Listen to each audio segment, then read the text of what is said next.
सभी संतों गुरुओं को सादर नमन करते हुए, जिसमें सर्वप्रथम महामानव गौतम बुद्ध जी, संत कबीर साहेब, संत रविदास जी, परम पूज्य बाबा गुरु घासीदास जी, ज्योतिबा फुले साहब, सावित्री बाई फुले माता जी, आरक्षण के जनक छत्रपति साहू जी, कुर्मी महाराज, बिरसा मुंडा जी, संत गाडगे बाबा जी, भारतीय संविधान के रचयिता बाबा साहब डॉक्टर भीमराव अंबेडकर जी और बहुजन नायक मान्यवर कांशीराम साहब को श्रद्धा सुमन अर्पित करते हुए आज के इस गौरव अलंकरण एवं शिक्षक प्रशिक्षक सम्मान समारोह के मुख्य अतिथि सम्मानीय टी.आर. दिनकर साहब, सम्मानीय जे.आर. बौद्ध साहब, सम्मानीय भारद्वाज जी, सम्मानीय मन्नू कुर्रे जी, सम्मानीय पुरुषोत्तम कर्स जी, छत्तीसगढ़ की महिला नेत्री सम्मानीय अमृता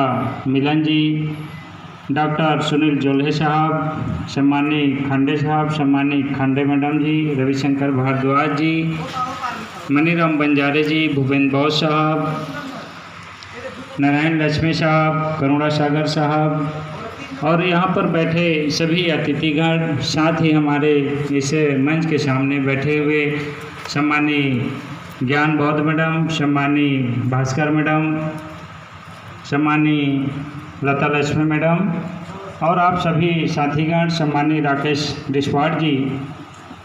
साथियों, अभी छत्तीसगढ़ में पूरे सभी तरफ शिक्षक प्रशिक्षक सम्मान समारोह का आयोजन किया जा रहा है और शिक्षक प्रशिक्षक सम्मान कहने का मतलब यही है कि आप लोग समाज के वेल क्वालिफाइड लोग हैं और समाज में जागरूकता फैलाने का काम करते हैं, या तो पाठशाला में हो या पाठशाला के बाहर समाज में हो। आप लोग महत्वपूर्ण लोग हैं और महत्वपूर्ण लोगों को ही सम्मान किया जा रहा है। यहाँ जो पोस्टर बना है इसमें लिखा है, शिक्षा ही एकमात्र ऐसा उपाय है जो आपकी ज़िंदगी बदल सकता है। बाबा साहब डॉक्टर अंबेडकर बोलते हैं कि आपकी बुद्धि और आपका हुनर साधन है उस लक्ष्य की प्राप्ति के लिए जिसमें समाज आगे बढ़ेगा। लेकिन हम लोग क्या सोचते हैं, हमारा जो बुद्धि और हुनर को जब हम लोग किसी भी पद पावर में पहुंच जाते हैं तो मैं वेल टैलेंटेड हूं बोलते हैं। मतलब हमारा जो बुद्धि और हुनर को हम वहीं सीमित कर देते हैं जब हम बड़े पद में जाते हैं। बल्कि बाबा साहब अम्बेडकर कहते हैं केवल साधन है उस लक्ष्य की प्राप्ति के लिए। तो बाबा साहब अम्बेडकर का लक्ष्य क्या था? बाबा साहब अम्बेडकर का लक्ष्य क्या था कि जाओ अपने घर की दीवारों पे लिख दो कि तुम इस देश के शासनकर्ता जमात हो। और संसद भवन की तरफ उन्होंने इशारा करके कहा है कि सत्ता के मंदिर पर अधिकार करो। तो हमारा लक्ष्य क्या होना चाहिए? जितने लोग हम लोग अपने आप को बुद्धिमान और हुनरबाज समझते हैं, उनका लक्ष्य क्या होना चाहिए? तो लक्ष्य वही होना चाहिए जो बाबा साहब डॉक्टर अंबेडकर ने हमें और आपको बताया है। लेकिन हम अपने बुद्धि और हुनर का प्रयोग कहाँ पर करते हैं? हमारे नौकरी चाकरी में, जहाँ हम किसी पद पावर में हैं, वहाँ हम अपने बुद्धि और हुनर का प्रयोग करते हैं और 8 घंटा ड्यूटी करके आने के बाद हुनर और बुद्धि को भूल जाते हैं।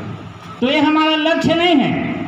हमारे बुद्धि और हुनर का ये लक्ष्य नहीं है कि हम अपने ऑफिस में, डिपार्टमेंट में, कारखाना में, खदान में जाके नौकरी करें, वहाँ अपने हुनर को दिखाएं। वह पेट पालने के एक जरिया है। बाबा साहब अम्बेडकर ने हमारे लिए रोटी का व्यवस्था कर दिया है, उस जगह में प्रतिनिधित्व का वो अधिकार है। लेकिन हमारे हुनर और बुद्धि का प्रयोग हमें उस लक्ष्य की प्राप्ति के लिए करना चाहिए, लेकिन हम नहीं कर पाते हैं। दूसरी तरफ बाबा साहब डॉक्टर अम्बेडकर कहते हैं कि हमारे शब्दों से मूर्खों को डर लगता है। अर्थात मूर्ख हमारे शब्दों से डरते हैं, और जब मूर्ख हमारे शब्दों से डरते हैं, मतलब कौन? ये बुद्धिबाजों, हुनरबाजों के शब्दों से जब मूर्ख डरते हैं तो साम, दाम और भेद का प्रयोग करते हैं।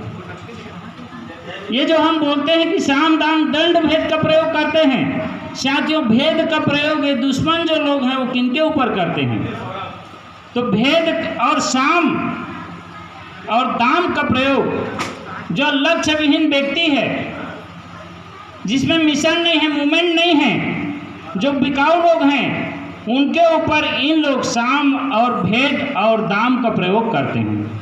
लेकिन जो मिशनरी व्यक्ति हैं, जो बाबा साहब अम्बेडकर के लक्ष्य से ओतप्रोत हैं और उनके लक्ष्य को प्राप्त करने के लिए संघर्ष कर रहे हैं, उनके लिए दुश्मन लोग दंड का प्रयोग करते हैं।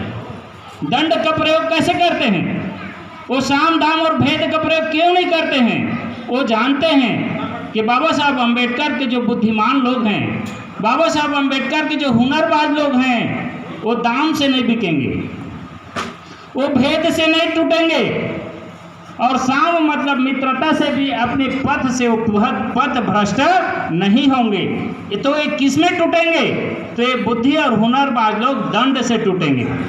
तो वो लोग हमें दंड देते हैं।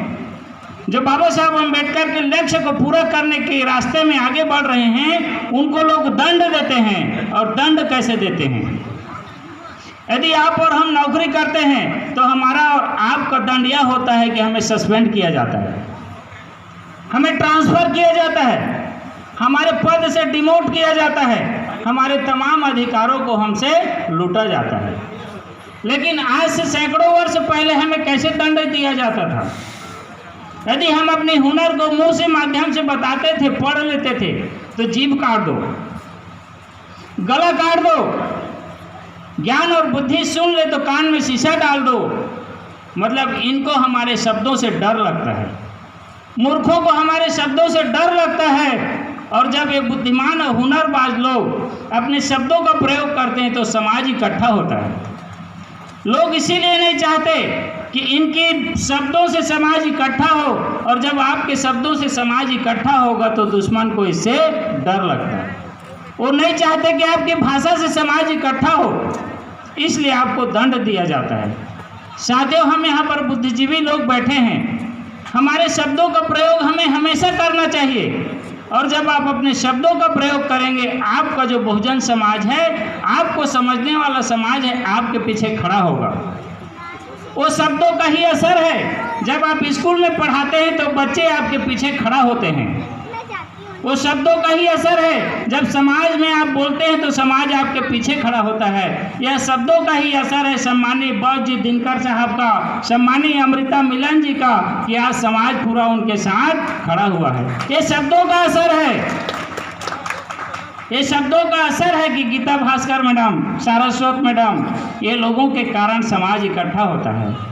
तो हमें अपने शब्दों का प्रयोग, अपने हुनर और बुद्धि का प्रयोग अपने लक्ष्य की प्राप्ति की ओर हमेशा करते रहना चाहिए। समय बहुत हो गया है साथियों, इसी के साथ कि मैं आपसे आशा करता हूं कि बाबा साहब अम्बेडकर ने जिस प्रकार कहा है कि शब्दों से मूर्खों को डर लगता है, आप हमेशा अपने शब्दों से मूर्खों को डराने का काम करेंगे।